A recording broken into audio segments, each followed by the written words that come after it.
नमस्कार दोस्तों, dream GS में आपका स्वागत है। मैं हूं अशोक कुमार और आज हम लोग चर्चा करेंगे इंडियन इकोनॉमी। इंडियन इकोनॉमी में हम लोग देखने की कोशिश करेंगे जो बेसिक्स चीज़ें हैं, क्योंकि यह जानना बहुत ज़रूरी है। इसके बिना इंडियन इकोनॉमी को आप समझ नहीं पाएंगे। तो सबसे पहले हम लोग चर्चा यहाँ पे करेंगे जीडीपी के बारे में। हम लोग चर्चा करना चाहेंगे कि जीडीपी है क्या। तो यहाँ पे देखेंगे जीडीपी। सबसे पहले हमने लिखा है जीडीपी। जीडीपी का अगर पूछा जाए कि जीडीपी है क्या, चाहे उसके पर इसका हर कोई फुल फॉर्म पूछने की कोशिश करता है, तो आप समझें जीडीपी यानी ग्रॉस डोमेस्टिक प्रोडक्ट, हिंदी में आप सकल घरेलू उत्पाद कहते हैं। लेकिन बहुत अच्छे तरीके से यह समझना होगा, ये वर्ड हमेशा यूज होने वाला ये है इंडियन इकोनॉमी जब भी चर्चा होगा किसी देश का जीडीपी, क्योंकि यह सिंबल है डेवलपमेंट का, किसी देश का जीडीपी कैसे मापा जाए। तो आप देखेंगे हमने एक यहाँ पे परिभाषा लिख रखा है, लेकिन आप रटी रटाई बात पे विश्वास नहीं करेंगे। हमने लिखा है कि एक निश्चित सीमांकन देश के अंदर उत्पादित समस्त वस्तुओं एवं सेवाओं का अंतिम मौद्रिक मूल्य जो एक निश्चित समय यानी एक वर्ष के अंदर प्राप्त हुआ है, जीडीपी कहलाता है। यानी आप समझिए कि जीडीपी है क्या। जीडीपी से तात्पर्य है ग्रॉस डोमेस्टिक प्रोडक्ट यानी सकल घरेलू उत्पाद। कहने का मतलब कि किसी भी देश का जीडीपी किस तरीके से निकाला जा सकता है। इंडियन कंटेक्स्ट में अगर हम बात करने की कोशिश करेंगे तो यहां पर यह समझेंगे कि पूरे एक वित्तीय वर्ष में हमारे देश के जो सर्टेन बाउंड्री है, जो सीमांकन है, उसके अंदर या भारतीय काम कर रहे हों या विदेशी काम कर रहे हों, कुछ ना कुछ तो काम कर रहे होंगे, प्रोड्यूस कर रहे होंगे, कोई सर्विस प्रोवाइडर होगा, कोई प्रोडक्शंस कर रहा होगा। तो यानी इसमें यही समझना है कि पूरे भारत में, भारत के एक सर्टेन बाउंड्री में या भारतीयों के द्वारा या विदेशियों के द्वारा जो प्रोड्यूस किया गया है, या वो प्रोडक्ट के रूप में हो या सर्विस के रूप में सर्विस प्रोवाइड करवाया गया हो, वो सभी का और फाइनल गुड्स यानी उसका अंतिम जो मूल्य होगा, जो वैल्यू होगा, उसको ऐड करेंगे, वह कहलाता है जीडीपी। अब यहाँ पे यह समझना है कि फाइनल गुड्स से मतलब क्या है। ये समझिए यहाँ पे फाइनल गुड्स यानी अंतिम उत्पाद है क्या।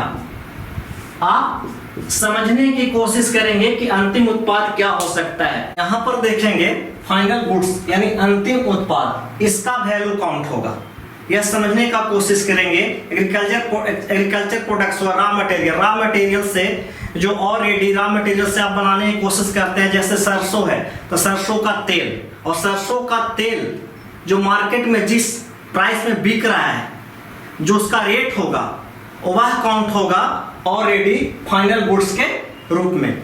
क्योंकि एक ही चीज अगर दो बार काउंट होगा तो सही तरीके से जीडीपी का एनालिसिस नहीं किया जा सकता है। तो इस चीज का समझने का कोशिश करेंगे कि जीडीपी क्या है मोटा मोटी। तो जीडीपी से तात्पर्य है कि एक सर्टेन बाउंड्री और एक निश्चित समय में किसी देश में जो भी प्रोड्यूस हो रहा है, वो प्रोडक्शंस के रूप में हो रहा है, सर्विस प्रोवाइडर के रूप में हो, सबका अंतिम उत्पाद यानी फाइनल गुड्स का जो वैल्यू आएगा वो भारतीय के द्वारा प्राप्त किया गया है या विदेशियों के द्वारा प्राप्त किया गया है, सभी मूल्य को ऐड करते हैं, वह कहलाता है आपका जीडीपी। अब रही बात जीडीपी में एक चीज और समझने की कोशिश करेंगे यहाँ पे कि एक होता है आपका रियल जीडीपी और एक होता है नॉमिनल जीडीपी।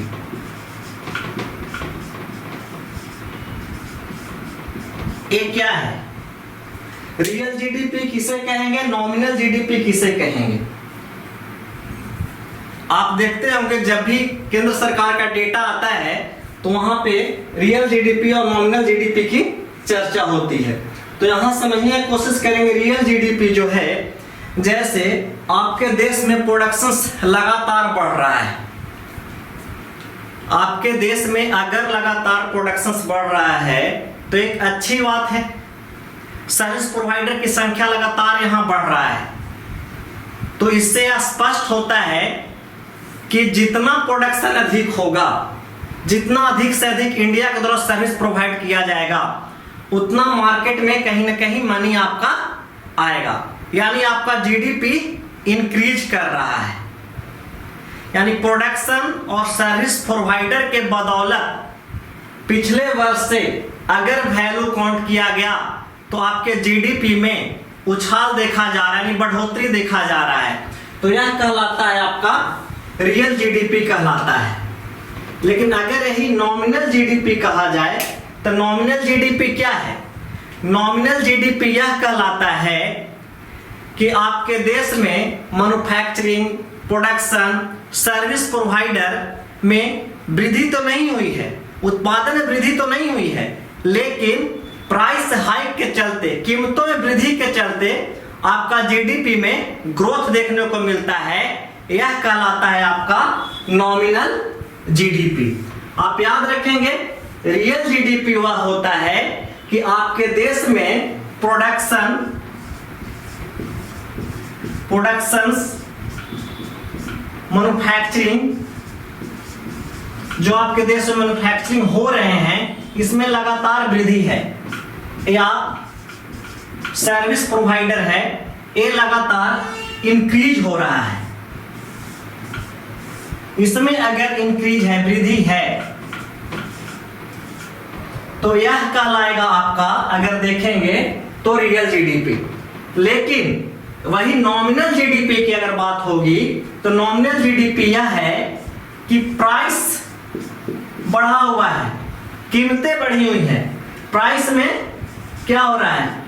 ग्रोथ हो रहा है, इंक्रीज कर रहा है, प्राइस इंक्रीज कर रहा है, प्राइस इंक्रीज कर गया। लेकिन प्रोडक्शन जो हो रहा है, मैन्युफैक्चरिंग हो रही है, सर्विस प्रोवाइडर है, एक कांस्टेंट बना हुआ है, इसमें अपेक्षित ग्रोथ हुआ ही नहीं है। लेकिन दिख रहा है प्राइस में इंक्रीज के चलते, प्राइस में वृद्धि के चलते आपका जीडीपी में तेजी है। तो यह कहलाता है आपका नॉमिनल जीडीपी। तो बहुत अच्छी तरीके से समझने की कोशिश करेंगे, कोई कंफ्यूजन यहां पर नहीं होना चाहिए कि क्या है जीडीपी। तो पुनः मैं रिपीट करना चाहूंगा कि जीडीपी आपको एक ग्राफ के जरिए हम समझाने की कोशिश करेंगे। यहां पे आप देखिए, पुनः इसे पूरी तरीके से आपको आत्मसात करने की जरूरत है, रटने की आवश्यकता बिल्कुल है नहीं कि जीडीपी है क्या, क्योंकि जीडीपी किसी देश का इंडिकेटर है इकोनॉमिक ग्रोथ का। जैसे यह इंडिया है, अपने देश की बात ले लीजिए, इसमें भिन्न भिन्न प्रकार के प्रोडक्शंस हो रहे हैं और इंडियन के द्वारा किया जा रहा है। कोई सर्विस प्रोवाइडर है, कोई एग्रीकल्चर सेक्टर में काम करता है, कोई इंडस्ट्री में काम करता है, और ये विदेशी है, यह भी तो काम करेंगे आपके देश में। अगर जब यहां काम करेंगे, यहां मान लिया कि कोई मल्टीनेशनल कंपनी एस्टैब्लिश होती है जो विदेशी है,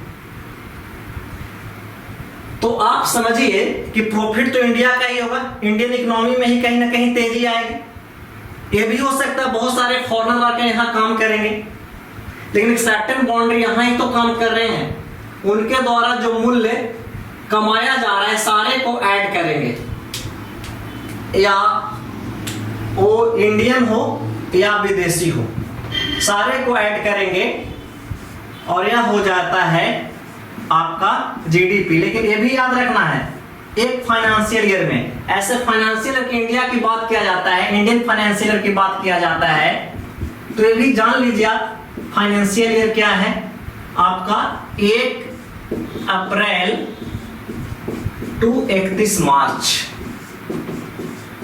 हमारे यहां जीडीपी तिमाही भी काउंट होता है।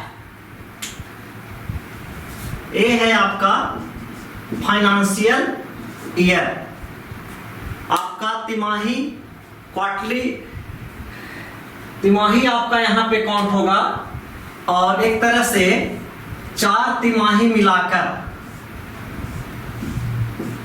और एक वार्षिक भी काउंट होता है। आप थोड़ा सा मोटा मोटी समझने की कोशिश करेंगे कि आपका देश के जीडीपी में पूरा एक वर्ष का 100 RS प्रीवियस ईयर काउंट था, लेकिन अभी चलिए इसको ले लेते हैं 2022 और 2023 में अगर यही 106 RS दिखता है तो यह दिखता है क्या आपका कि आपका कितना ग्रोथ है जीडीपी में? 6% ग्रोथ है। कितना ग्रोथ है? 6%। इकोनॉमिक ग्रोथ आप बता सकते हैं कितना? 6%। अभी हम लोग चर्चा कर रहे थे आपको रियल जीडीपी, नॉमिनल जीडीपी। एक और देखने की कोशिश करेंगे। यहाँ पे कहीं कहीं लिखा रहता है कि बेस प्राइस 2011-12 ये बेस प्राइस है, यानी कांस्टेंट प्राइस पे जीडीपी काउंट होता है। और एक करेंट प्राइस पे, अगर करेंट प्राइस का जिक्र हो तो याद रखिएगा कि करेंट प्राइस अगर जिक्र हो तो 2022-23 अगर आप देखेंगे, चाहे जब से काउंट करना है, जैसे अभी करेंट ईयर तो यही है 2022-23, 2023-24 अगर वार्षिक देखेंगे तब। लेकिन अगर कांस्टेंट प्राइस का अगर जिक्र हो जाएगा, यानी बेस प्राइस 2011-12 हमारे यहाँ बेस प्राइस लिया गया है, इसी को लिया गया है कांस्टेंट प्राइस पर। और रही बात इसको कौन कौन करता है जीडीपी का, तो आपका सीएसओ जो है सेंट्रल स्टैटिस्टिक्स ऑफिस के द्वारा आपका जीडीपी काउंट होता है। अब थोड़ा सा जानेंगे फैक्टर प्राइस के बारे में। अगर फैक्टर प्राइस पे जीडीपी काउंट हो रहा है, फैक्टर प्राइस पे, तो वहां पे टैक्स नहीं जुड़ा रहेगा, टैक्स नॉट इंक्लूड रहेगा।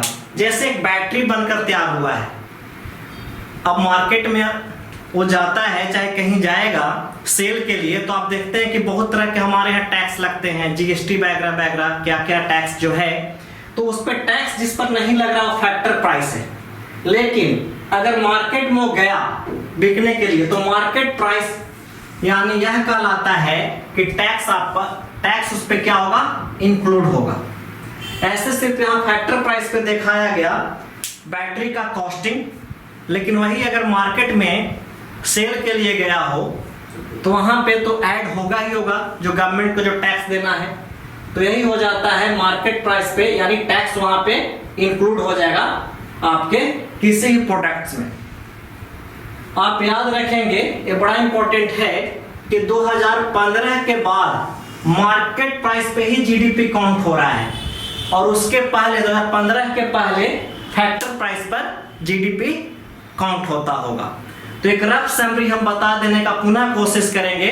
समझिए, अगर जीडीपी आपके दिमाग में आए तो जीडीपी में आपको मोटा मोटे याद रखना है कि एक देश के अंदर, यानी एक देश के सीमा के अंदर उत्पादित प्रोड्यूस सभी वस्तुएं और सेवाओं का कुल मौद्रिक मूल्य अंतिम रूप से उसमें ऐड कर देना है। परिभाषा नहीं याद रखिए, लेकिन मोटा मोटी जरूर समझने की कोशिश कीजिए कि किसी देश में एक वर्ष के अंदर, एक वर्ष का ही जिक्र कीजिए, एक फाइनेंशियल ईयर का जिक्र कीजिए कि एक वर्ष के अंदर जितना प्रोडक्ट यहाँ प्रोड्यूस हो रहा है, जितना मैन्युफैक्चरिंग हो पा रहा है, जितना हम सर्विस प्रोवाइड करा रहे हैं, या भारतीय के द्वारा या विदेशियों के द्वारा।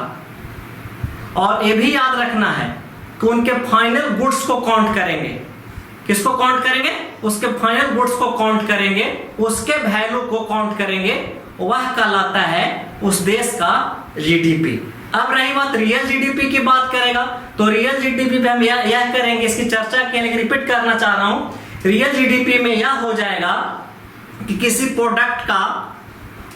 प्रोडक्ट या कोई मैन्युफैक्चरिंग हब हमारे यहाँ लगातार डेवलप हो रहा है, या सर्विस हम प्रोवाइड कर रहे हैं, उसकी लगातार वृद्धि हो रही है, उसमें इंक्रीज हो रहा है, उसके चलते जीडीपी में बेतहाशा वृद्धि हो रही है, तेजी से बढ़ रही है, यह कहलाता है आपका रियल जीडीपी। लेकिन अगर प्राइस बढ़ने की वजह से जीडीपी आपके देश की बढ़ रही है तो यह कहलाता है नॉमिनल जीडीपी। और फैक्टर प्राइस तो अभी समझाया ही, अभी फैक्टर प्राइस में टैक्स इंक्लूड नहीं होगा, लेकिन अगर यही बात किया जाए मार्केट प्राइस का तो उसमें टैक्स इंक्लूड हो जाएगा। वर्तमान दौर में 2015 के बाद यानी मार्केट प्राइस पर जीडीपी काउंट हो रहा है। अगर कांस्टेंट प्राइस पर जीडीपी की बात किया जाए तो इंडिया का जो बेस ईयर है 2011-12 उसके अकॉर्डिंग आपके उस मूल्य पे 2011-12 के मूल्य के अकॉर्डिंग जीडीपी काउंट होगा। लेकिन अगर बोला जाए आपका करंट जीडीपी की बात किया जाए जो प्रेजेंट टाइम में है उसके अकॉर्डिंग आपकी जीडीपी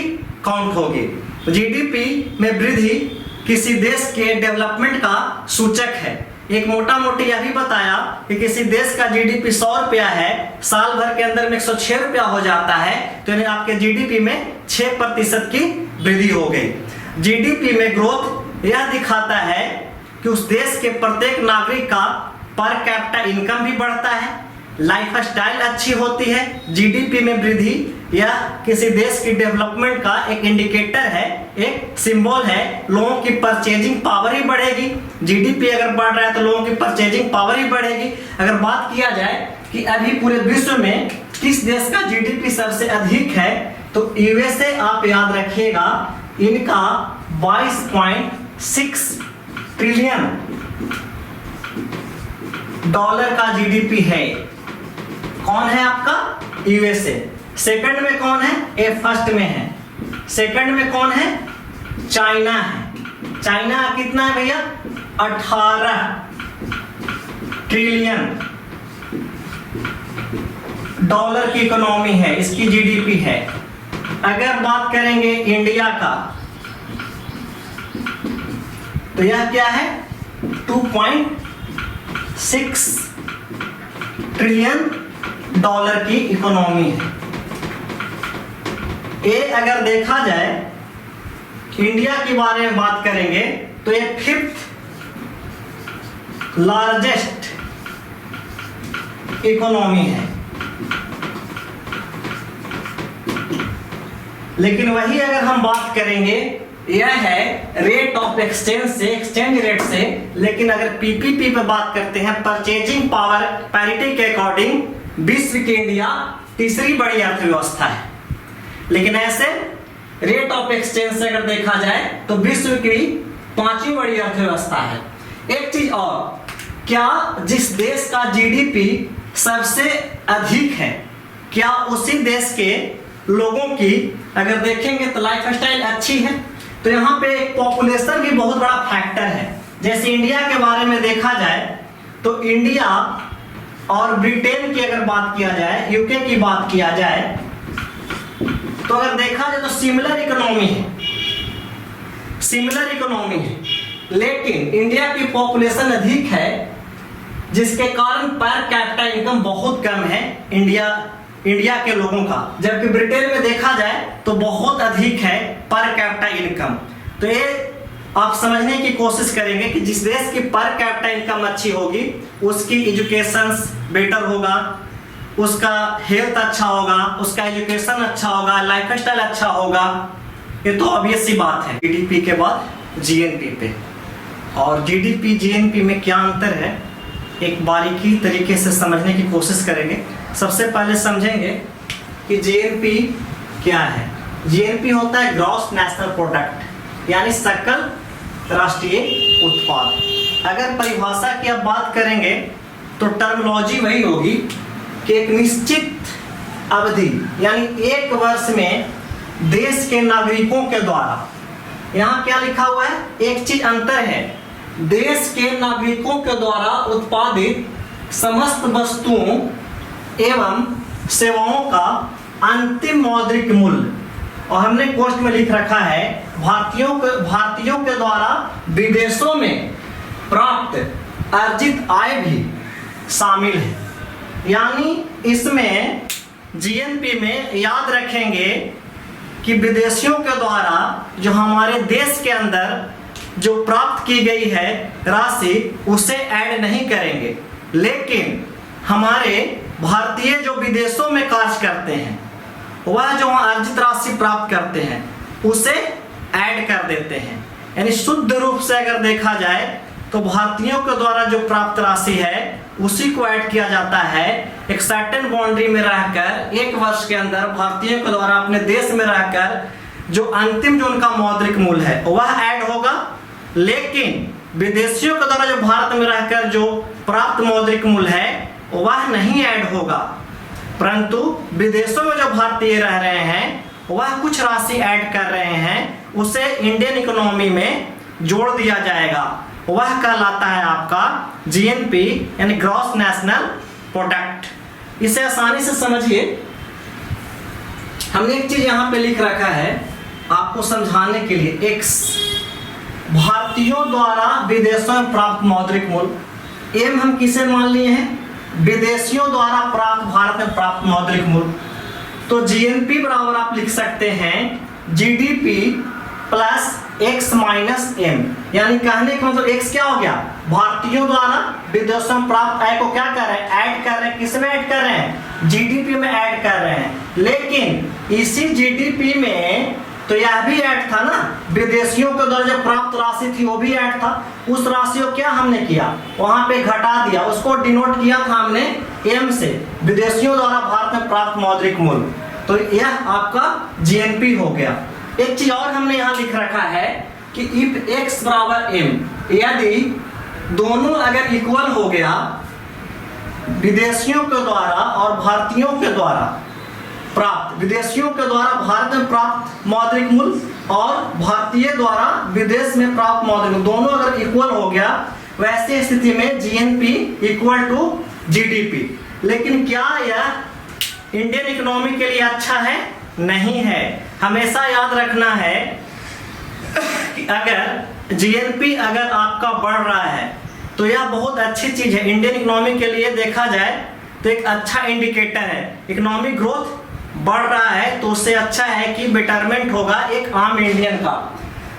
इफ जीएनपी यहाँ पे अगर हम शो कर रहे हैं कि जीएनपी अगर जीडीपी से ज्यादा है तो यह दिखाता है कि इंडियन जो हैं, जो विदेशों में जो राशि प्राप्त कर रहे हैं और भारतीय में रहकर जो विदेशी हमारे यहाँ से लेकर जा रहे हैं वो कम लेकर जा रहे हैं, लेकिन हम विदेशों से अधिक लेकर आ रहे हैं। तो यह तो अच्छा है ना, ये कहीं ना कहीं अच्छा है, यह इंडियन इकोनॉमी के लिए शुभ है। एक मोटा मोटी चीज इससे भी समझने की कोशिश कीजिए। जैसे हमने यहाँ पे लिख रखा है एक्सपोर्ट और इंपोर्ट। अगर देखते हैं अगर एक्सपोर्ट अधिक हो रहा है, एक्सपोर्ट मतलब क्या हो गया? एक्सपोर्ट मतलब हिंदी में निर्यात। निर्यात से तात्पर्य यह है कि भारत के द्वारा विदेशों में जितना अधिक प्रोडक्ट को बेचा जाएगा तो उतना ही तो करेंसी आपके देश में आएंगे। मान लिया कि आप यूएसओ को आप सेल करते हो अपने प्रोडक्ट को, तो वहां से डॉलर अधिक से अधिक मात्रा में आपके पास आएंगे। लेकिन अगर वही आपके देश में अगर देखते हैं इंपोर्ट की अगर बात करते हैं, आप खरीदते हैं, जैसे क्रूड ऑयल्स वगैरह हम खरीद रहे हैं, वहां से खरीद रहे हैं किसी देश से, और अगर वह ज्यादा है तो इंडियन इकोनॉमी के लिए शुभ नहीं है। लेकिन अगर एक्सपोर्ट अधिक है तो इंडियन इकोनॉमी के लिए अच्छा है, क्योंकि अधिक से अधिक हम खरीदेंगे, वैसे स्थिति में हमको अधिक से अधिक पैसा देना होगा। तो इंडिया से बाहर पैसा जा रहा है, लेकिन अगर अधिक से अधिक हम सेल करेंगे, अपने वस्तुओं को, गुड्स एंड सर्विसेज को प्रोवाइड कराएंगे दूसरे कंट्रीज को, वैसे स्थिति में क्या होगा? अधिक से अधिक फॉरेन करेंसी इस देश में आएगी, और जब फॉरेन करेंसी अधिक मात्रा में होगी इस देश में तो इंडियन इकोनॉमी ऑलरेडी कहीं ना कहीं बेहतरीन होते जाएगा। तो मैं उम्मीद करता हूं कि आप लोग जीडीपी, जीएनपी अच्छी तरीके से समझे होंगे, और नेक्स्ट क्लासेस में और कुछ हम चर्चा करना चाहेंगे जो इकोनॉमी से रिलेटेड जो शब्दावली है, क्योंकि इकोनॉमिक्स पढ़ाने से पहले अगर ये सब पे चर्चा हो जाए तो आप सही तरीके से आप इंडियन इकोनॉमी को समझ पाएंगे। तब तक के लिए नमस्कार।